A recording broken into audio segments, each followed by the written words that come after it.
Good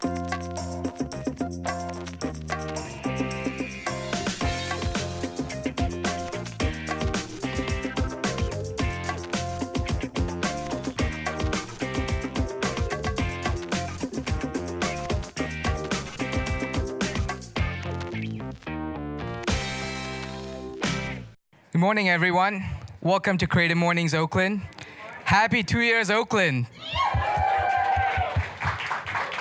Thank you all for coming to our 24th consecutive talk. We haven't skipped a single month. To celebrate 2 years and Oakland today and the global theme of ethics, our first speaker for 10 minutes will be Keba Konte. So without further ado, I want to welcome up on stage Keba Konte. Please give him a hand. Good morning, good morning. So the second year of Creative Mornings falls on Black History Month. A coincidence? I don't think so. So in this day in Black history, 888 years ago, coffee was invented in Ethiopia. Not exactly 800, but you know what I'm saying. So coffee is Africa's gift to the world. You're welcome. What would Creative Mornings be without coffee? How was the coffee this morning? Yeah, great. Elijah Davis brewed it this morning. Dafina delivered it this morning. Thank you both for the early call. But really what I'm more focused on is actually Black future. So I'll be, the work that I do is geared more towards the Black future with an eye on our history. One of the things, so just a little brief piece around Red Bay Coffee and what we do is, like Savio had mentioned, I've founded a couple cafes, one in Berkeley 10 years ago, one in San Francisco 5-6 years ago. And the thing about it is, that was really kind of the beginning. About 10 years ago was the beginning of the third wave or specialty coffee movement.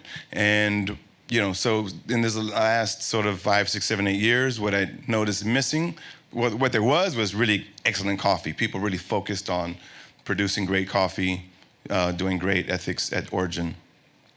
What I noticed missing though was some soul in the game. So that's what we're trying to bring to it. I also noticed traveling the world, different origin countries, that the place where coffee was invented and where it's harvested and grown and labored over around the world reflects very poorly in the current coffee industry. You just really would not see, what you think of as in specialty coffee happening at origin. So it is sort of a disconnect there. Part of what we're doing at Red Bay Coffee is trying to mend some of that with inclusion and diversity and, and keeping standards of excellence high. We had sort of an opportunity to open a coffee shop here in Oakland. Founding Red Bay Coffee and running my businesses, I learned everything I pretty much needed to know from being an artist and really dedicating myself to an art career. I did that solely for, 10 or 15 years. But, so some of the things that it takes to be, on my path to be successful was problem solving, pushing it further, coming up with beautiful solutions.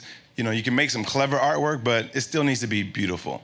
Using the materials that are available that you have. I've traveled the world. It's easy to complain about having a small studio space until you start traveling the world and you see people making brilliant artwork just on the front patch of dirt in front of their place. So I think about beautiful solutions. I think about using what you have. I think about, sort of these things, cooperation and, and ultimately moving the crowd. You have to move people. So opening another coffee shop in the Bay Area, I was faced with the ethical dilemma. Do we push the whole gentrification movement further? What role does a coffee shop play in this real critical time of people trying to, stay in Oakland? A lot of the creative people, a lot of the longtime residents. How do we hold our ground, but also supporting change? Change is great. Change is inevitable. That's what's going to happen anyway. So I thought, well, okay, so all right, we'll open a coffee shop. How are we going to do it a bit different? All right, so we'll put it in a shipping container. So we built out a 20-foot, actually it's 25-foot because we wanted the tall ones, and the tall ones only come in 40-foot. So we got a 40-foot and chopped it down because it needed to be 25-foot with the high ceilings. Because if you're going to be working in a shipping container every day, you want as high of a ceiling as possible. So beautiful shipping container, painted a matte black with a sliding door, and and all of this. Great. All right, we'll do it in a shipping container, and we'll grade a location. We need a great location. We're going to put it right in the middle of the Hive, right across the street here next to Impact Hub Oakland. Okay, great. Great location, great concept, beautiful place. Now we're going to, fill it with some highly trained black and brown baristas, and that's great. All right, well, how else can we push that even further? Those folks are already maybe marginalized because of their race. Who in that group is even more marginalized? Who really need an opportunity? How about formerly incarcerated? Okay, so we'll make sure at least half of them are formerly incarcerated. So at the end of the day, all of those things sound so nice, but at the end of the day, most coffee shop service jobs are still low-wage jobs. How are we gonna, now that was the part. How are we gonna raise the bar on their salary? So, if you're investing, $100,000, $200,000 in starting a business, that's a risk, right? You're taking your own savings, or you're borrowing money, or you're getting investors, and that money, that investment, that risk needs a reward. So, well, what if it wasn't my money, and what if I didn't have to pay it back? Then I could give the profits to the workers and create an affordable living wage. So where's that money going to come from? Well, how about we do a crowdfunding campaign? All right, well, which platform? Kickstarter, Indiegogo, XYZ,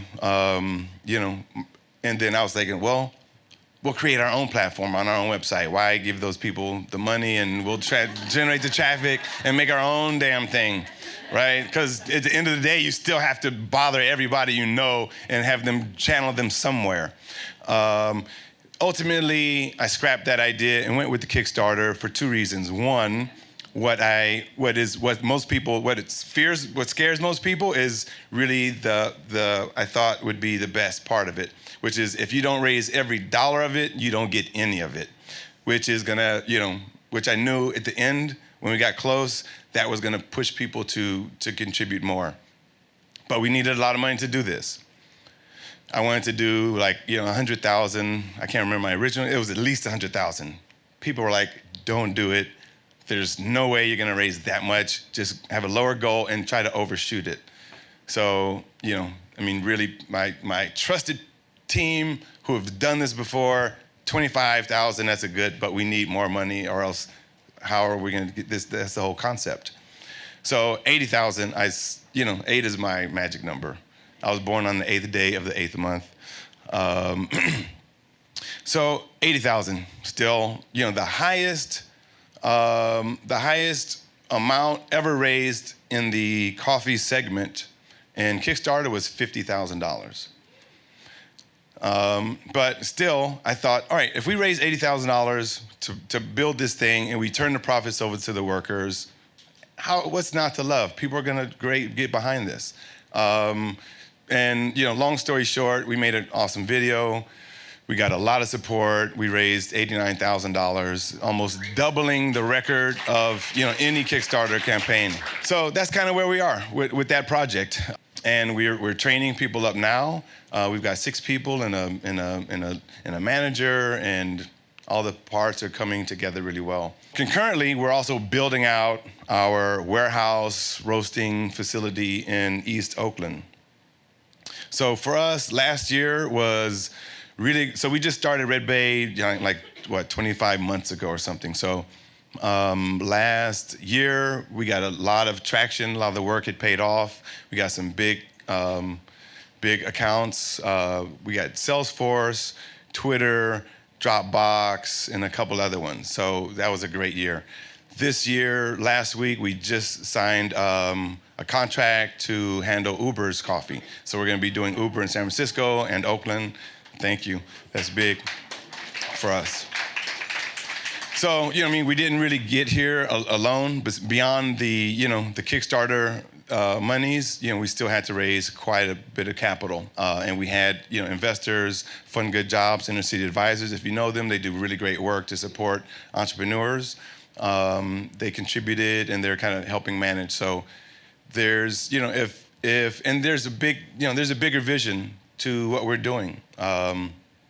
We're also connected with, we also secured a deal to buy coffee from David Robinson, who is the son of Jackie Robinson, speaking about Black history. So the son, David Robinson, 25, 30 years ago, moved to Tanzania as a very young man, moved away from the shadow of his dad, and wanted to have an impact on farmers in Africa. And he knew he had to become a farmer. So he's got a whole amazing story, but he and I were connected. He's been growing coffee for 25 years. And so we're buying a full shipping container full of his coffee, and it's on the water right now on its way to Oakland. We'll be the only ones in the United States to carry it. Sweet Unity Farms, beautiful, beautiful coffee. So stay tuned for that. 3 things that you could do to help support Red Bay if you like this vision and you want to see us push it forward. 1, easy, simple, take out your phones right now and follow our social media. We got some beautiful pictures and you can kind of keep up to date with what we're doing. 2, you can champion our cause in your own jobs and work. So if you like this coffee and like what we're talking about and what we're doing and want to see more of it, so find the people who are making the decisions around coffee in your company and tell them you want Red Bay. And that's how it's gonna happen. If you want some support, just contact us and we'll let you know. 3, if you're interested in investing, we're gonna be starting a second round, and we've got people who could talk to you about the whole investment opportunities over at Fund Good Jobs, ICA. So with that, thank you for your time and attention, and we'll be answering questions later. Thank you.